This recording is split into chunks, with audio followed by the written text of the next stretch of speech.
Hello everyone, this is Joseph Letchell and I will be talking about the machine learning portion of this project. So the facility detection model is actually composed of a number of sub-models that perform specific tasks, the first of which is the satellite view crosswalk detection model. And using the data which we have discussed previously in the data acquisition phase, we take that and break it down into training, validation, and tests, which we have used this chart to show the distribution of. And it's 70% for training, 10% for validation, and 20% for test. Those images are chosen randomly and split into separate directories, which we use later during the training.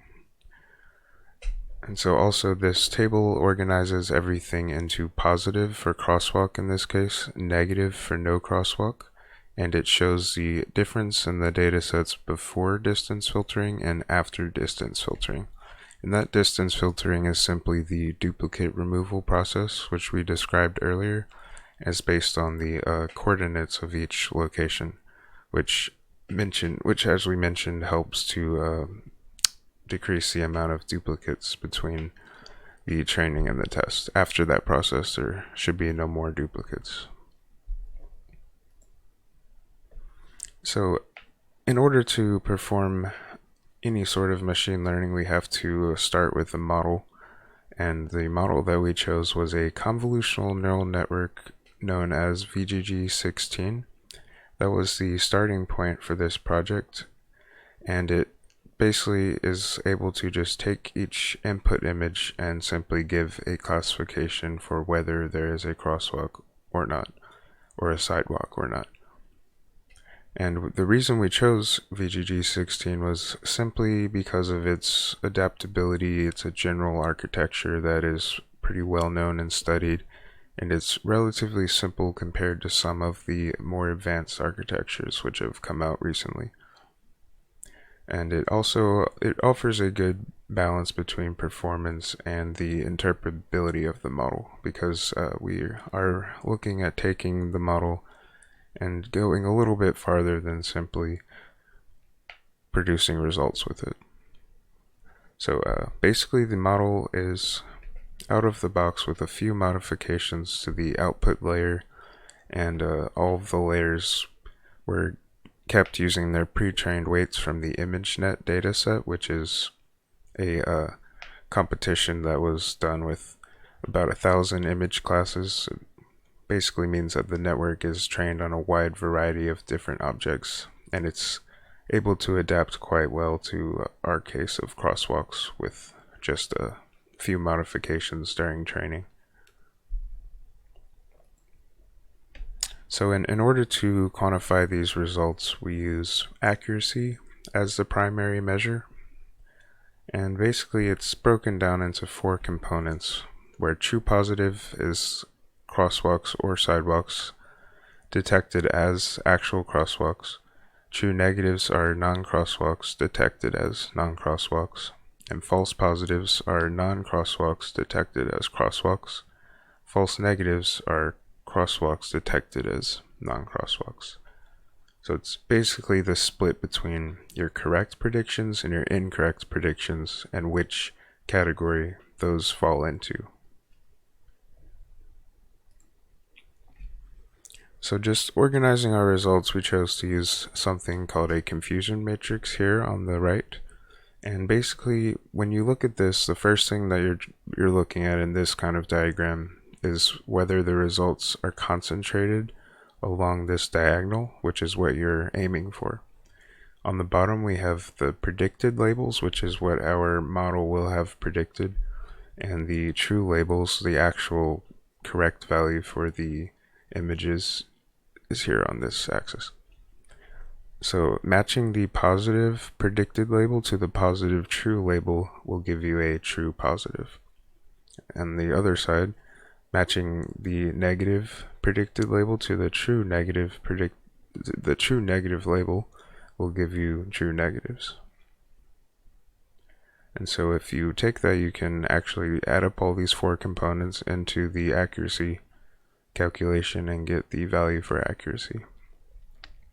And so, starting with our satellite view crosswalk model, we were able to get 98.43% test accuracy. And after doing the duplicate removal and filtering, we got about 96% accuracy, so not much change. And that was simply done to ensure that our test accuracy was not being biased by any duplicate pixel regions or anything like that.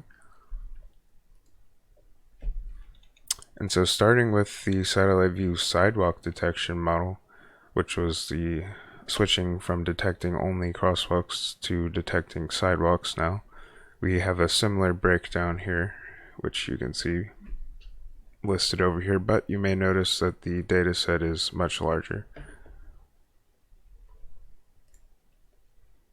And in order to perform this, even though the data was much larger, we were still able to use the same network. And that proved to us that the flexibility of the model proved that it was, a good choice for future studies, and it has room for improvement, of course, too. Because looking at our results, we can see that it was slightly biased off of this diagonal here into the negative prediction label category, where it would be a false negative. And we can see that that culminated in 92.87% accuracy.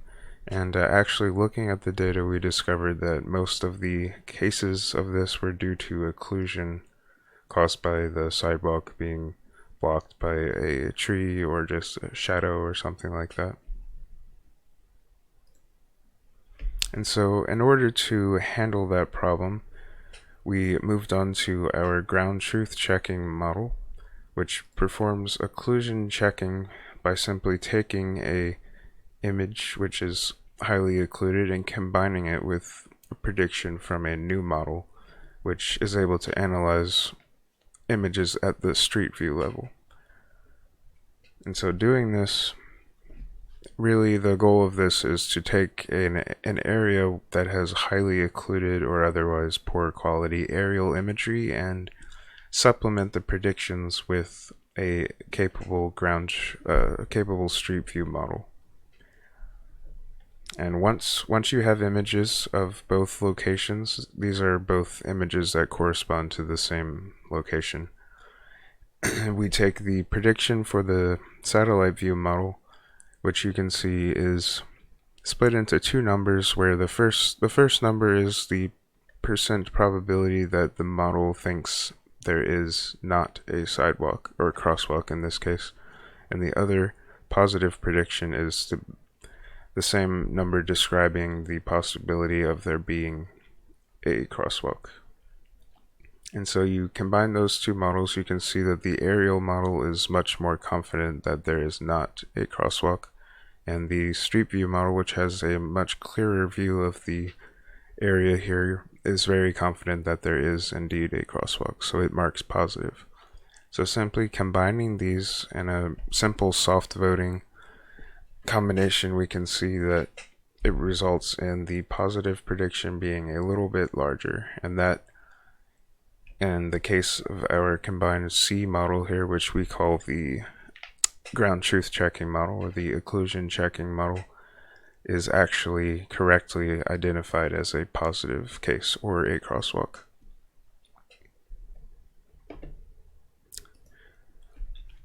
And while that is a bit of a simple way to do the combination of the models, it was simply to show the process and is just part of our workflow currently. But in order to do that, there is a separate section of the project which spawned because of the need to train the street view detection models as well. So it's using pretty similar workflow. You have to obtain locations from OpenStreetMap, but the querying and the proper way to extract the images is much different.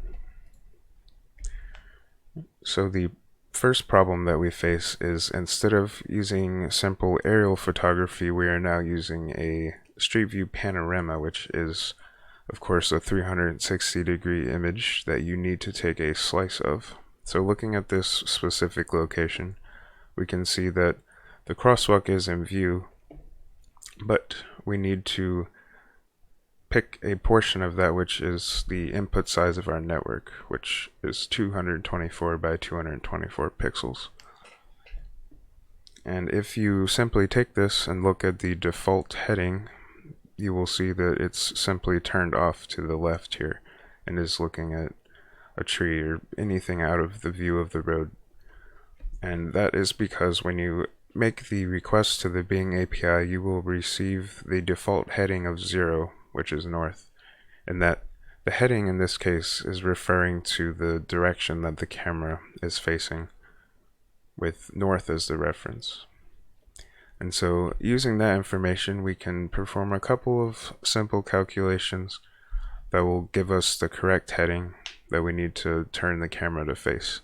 So looking at this diagram, we can see that imagining that point A is the street view car and point B is the crosswalk or object that we're trying to turn the camera to, we have north as our default heading for reference, and simply here we're turning 110 degrees measuring from north to this line to determine the heading change here.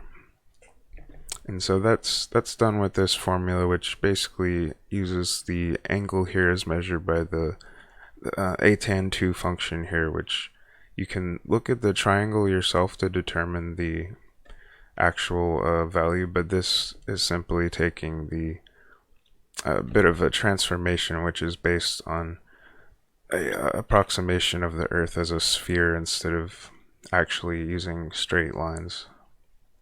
And so that is a pretty common it's a pretty common function that can be found on a lot of websites.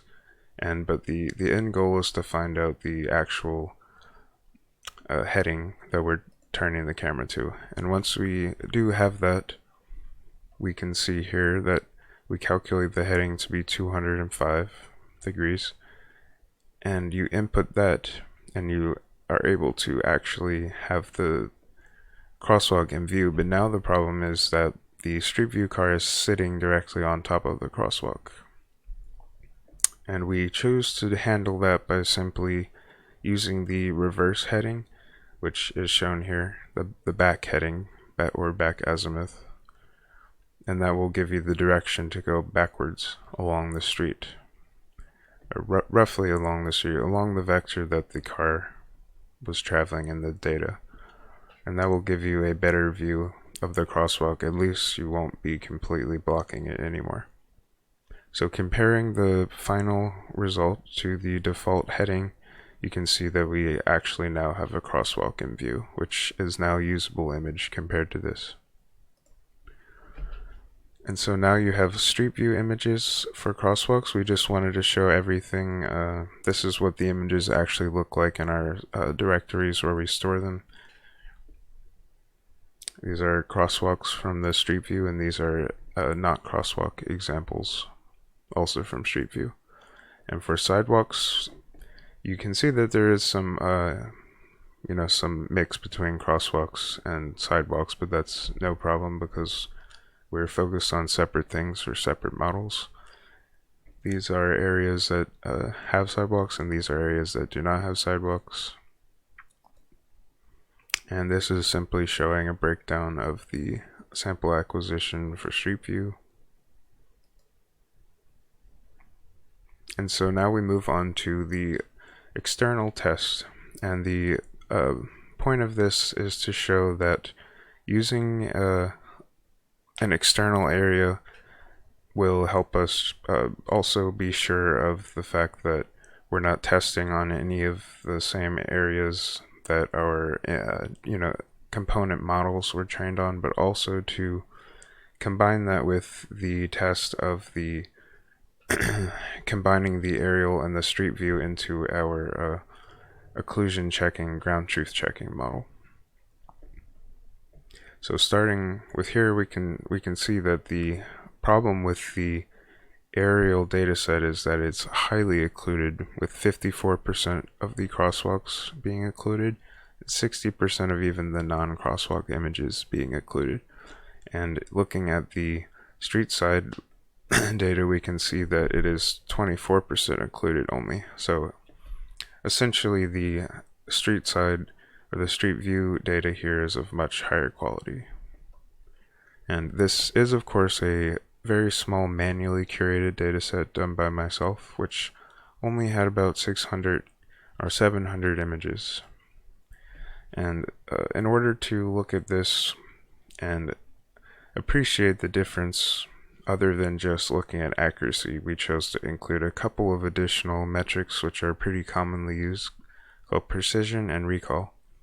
So essentially, precision here is shown in the formula, but you can think of it as how many of the items that you predict are relevant. So you have a number of predictions that you can make. You basically, if you're looking at 700 images or 100 images, you have 100 choices to make. You can choose to make either a positive choice or a negative choice, so a prediction. If you choose all positive images and there are all positive correct answers, then you would get a 100. But you need to look at the actual amount of the correct answers that are positive. So in our case, we're trying to see with recall how many of the choices that we made that actually label a image as containing a crosswalk actually do have a crosswalk. And for precision, you're looking at how many choices that you make mixed with the choices that were positive and the choices that were negative, and the proportion of them that were actually correctly positive. And with that information, we can look first at the fact that our crosswalk detection model that combined the occlusion checking with the aerial view was able to recover much more of the actual crosswalk locations. And so this is simply showing the difference between the satellite view crosswalk detection model performing on its own and this highly occluded external test area, and its results combined with the crosswalk detection, with the occlusion checking, of course. And so before performing our ground truth occlusion check, we had 55% accuracy, which of course is not very serviceable, and 77% precision, and recall was the problem. This basically means that the model was missing a large number of the actual crosswalks because they were unidentifiable to the model. So by simply combining it with the results of the ground truth checking model, we were able to boost the results across the board and also recover a large amount of the crosswalks that were not available before. And so the next task using these models is to develop a mensuration model which will actually take a aerial image of the crosswalk and output a classification as well as measurement. So we are doing the same thing as before, and actually detecting the presence of a crosswalk or sidewalk in the image, and we will also now be adding a measurement component. So essentially, instead of just telling whether or not there is a crosswalk in the image, we will now be able to pinpoint the exact pixels where the crosswalk is in the image, and that will allow us to measure. And so the method that we're starting to use for this is, of course, still machine learning, but is specifically tailored for a task called segmentation, which will actually take, looking at this example of the UNet architecture, which we have chosen to start with, it will take the input image and go through the network, which as you can see is shaped like a U, and will output the prediction exactly mapped back to the size of the input. So it will not be a simple number, it will be actually a segmentation map which you can overlay with the input image and see your results for the prediction and where the prediction is in the image. And it uses much of the same structure of our network with convolution operations and pooling and everything just to actually perform the prediction. It's just the end results, which are different. And with that, I would like to thank everyone, and we will be moving on to the discussion of the next phase.